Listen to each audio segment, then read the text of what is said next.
Now at 10, a First Alert Weather Day coming as I track winter weather for your morning. And I have the latest timing and amounts. We're ready to go. I'm Melanie Johnson, hearing from crews already on the roads to make sure that your route is clear. Those roads are going to get plowed, and you're going to safely get where you're trying to go. A teen shot while sleeping inside his home. I couldn't believe I seen my 13-year-old son laying on the floor saying, "Mommy, I'm shot." Now only First Alert 4 hearing from his mother as a suspect is still on the loose tonight. He didn't deserve this. A troubling trend of teens on both sides of the bullet. Some people that just don't understand that we are in a crisis. Local organizations hoping to keep our children safe across the metro. That's not okay for our kids to have to get up every day stressed out, wearing a mask, carrying a gun so that they feel safe. Live, First Alert 4 starts now. Crews across the bi-state treating roads and preparing for a long day as snow, sleet, and rain march toward the metro. That wintry mix hits our region tomorrow morning. This is First Alert 4 at 10. I'm Samantha Jones. And I'm Corey Stark. This next round already having impacts. Right now on the bottom of your screen, you can see closing scrolling as school districts prepare for a slick morning. And tonight, your First Alert 4 team has you covered. First, let's get to the latest on the forecast and when the weather's coming in. With Steve, tell us about that timing.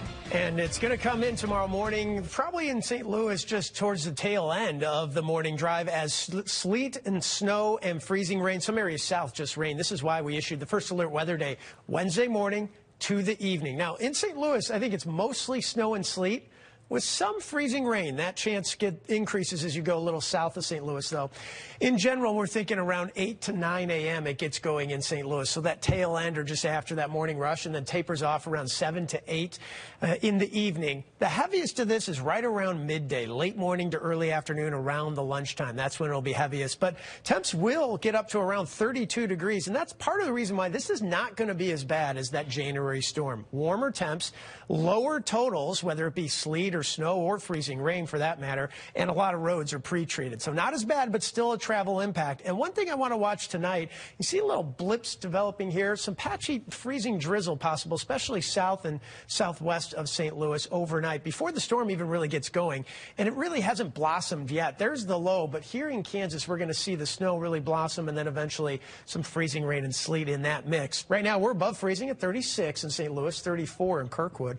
And overnight, the lows only go down to about 31 in St. Louis. Again, warmer temps, lower totals, all helping the impacts on the roads compared to January, but there's still going to be impacts.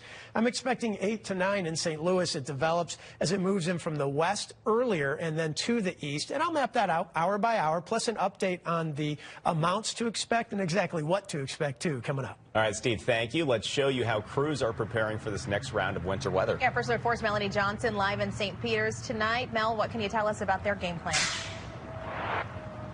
Yeah, Corey, Sam, the good news is that the highways are already taken care of. That's according to MoDOT. That includes Interstate 70 right behind me. But right now, we're live in St. Peter's, where they have crews of their own ready to take care of business for any snow coming their way. Last month was a lot worse. Matthew Truster is calm before the next blast of winter weather. He does not think the next 24 hours will compare to the January snow that's mostly melted. Relax.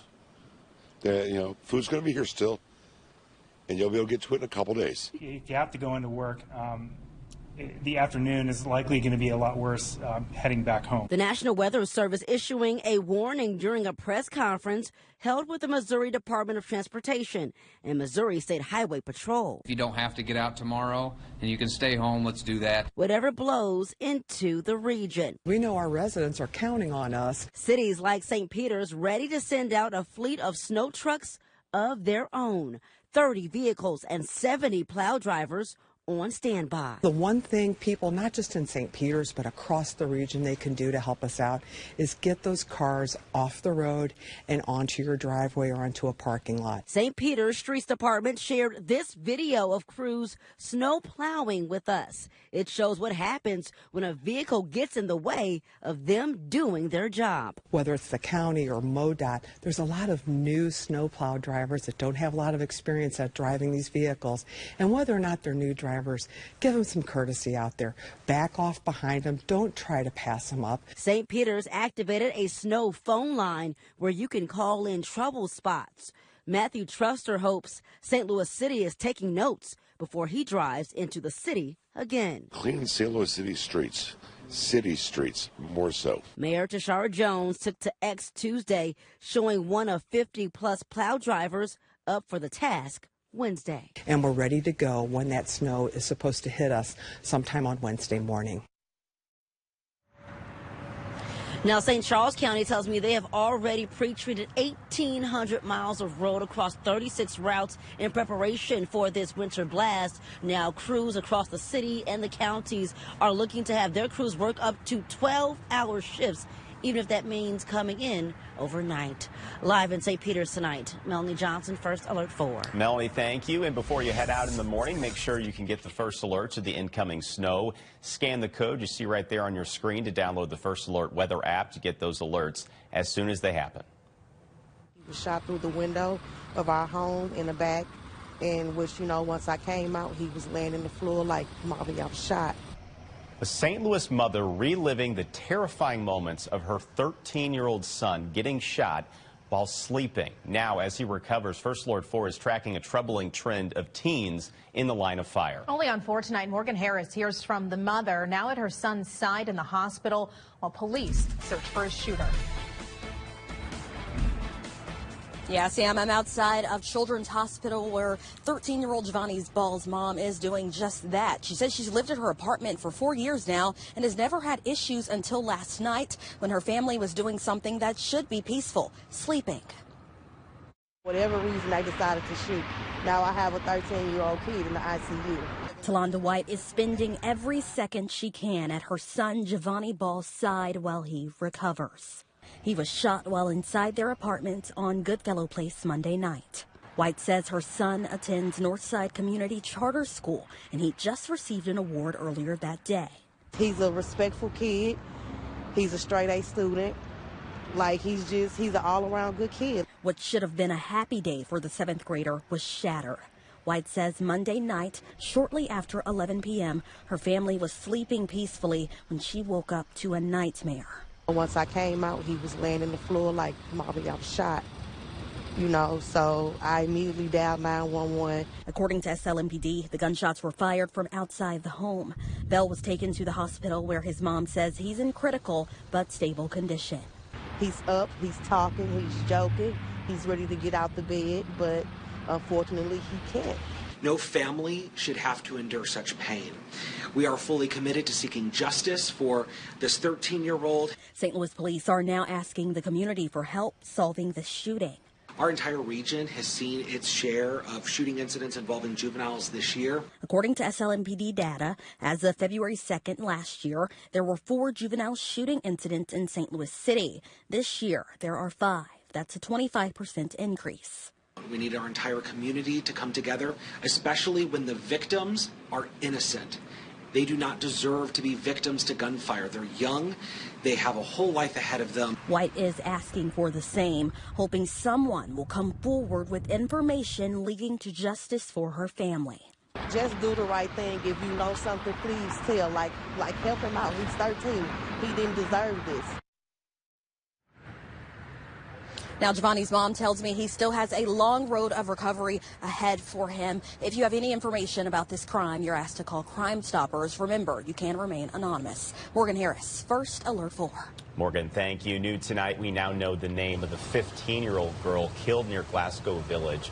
Police say Kamori McGee was found shot just before 4:30 yesterday afternoon on John James Drive near Lilac Avenue. We first brought you this story last night at 10 o'clock.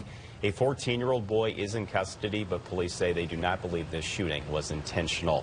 And as both of these investigations continue tonight, First Alert 4 is tracking this trend of teens and guns. 4's John Kipper continues our coverage here, hearing from local groups wanting some change to this, John. Yeah, Sam and Corey. In the county alone, over the last 15 days, 4 kids under 18 have been shot. 3 of them died. And that includes a shooting yesterday in North County we just mentioned, where a 14-year-old is accused of shooting a 15-year-old to death.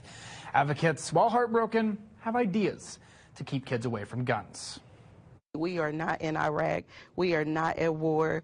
But the way that they live over in our communities, they are literally at war. Precious Jones was with Jennings City officials Tuesday, working on ways to help children stay safe this coming summer, less than 24 hours after multiple kids were shot in the St. Louis region. Some people that just don't understand that we are in a crisis. St. Louis County Police say Monday afternoon a 15-year-old girl was inside a home with multiple kids near Glasgow Village when a 14-year-old recklessly fired a gun, killing the girl. These guns have no place in the hands of a 14, 15-year-old. And in St. Louis City, police say that same day, shots were fired outside into an apartment complex, striking a 13-year-old boy. He's now in critical condition. Police did not mention any suspects Tuesday afternoon. This could have easily been one of my youth. Tiara Harris is the LIFT program director at Love the Lou, mentoring children and young adults. She's heartbroken, but motivated after these shootings. It reminds me why I'm in the space that I am in. St. Louis police found this gun in a locker at the Grand Center Arts Academy. They say an 18-year-old was arrested, and he claimed he needed it for protection. They feel they don't have a choice but to have a gun. They should be able to go outside without a gun, without a mask, and go anywhere peacefully and know that they're going to go back home. Jones wants more advocates brought to the table and better tracking of public funding given to nonprofits focused on youth violence. The resources aren't resourcing. Something is not connected. And Harris says instead of telling kids what not to do, ask questions. When we start asking questions, that's really what helps, instead of just like, you shouldn't be doing this. We don't know what this person is going through. Now, many of these nonprofits either directly or indirectly get federal funding, and there are concerns the Trump administration will pull some of that back. But Harris says if they lose funding, it creates opportunity to do something new. And by the way, Mayor Tishaura Jones will speak on how federal funding will impact the city tomorrow evening. Reporting in studio, John Kipper, First Alert 4. New tonight, St. Louis Public Schools addressing ongoing financial issues. Yeah, the school board met tonight taking action in response to a recent audit uncovering millions of dollars in questionable spending. That audit came last December and found the district's former superintendent handed out more than $1 million in pay raises, along with tens of thousands of dollars in back pay and questionable credit card spending. Announced tonight, the school board will begin training with the finance team later this week, addressing those spending concerns and changes to its policy. The spending for January is significantly less. After February 14, 2025, there will be significant changes on P-card and credit card usages. Tonight's agenda also included awarding a new transportation contract to bus students for the next academic year. Right now, SLPS is using more than a dozen vendors to transport children. Well, some snow, sleet, freezing rain all in play at times tomorrow. I'll break down the amounts we'll get, what we'll get, and the timing for you. The latest update is coming your way.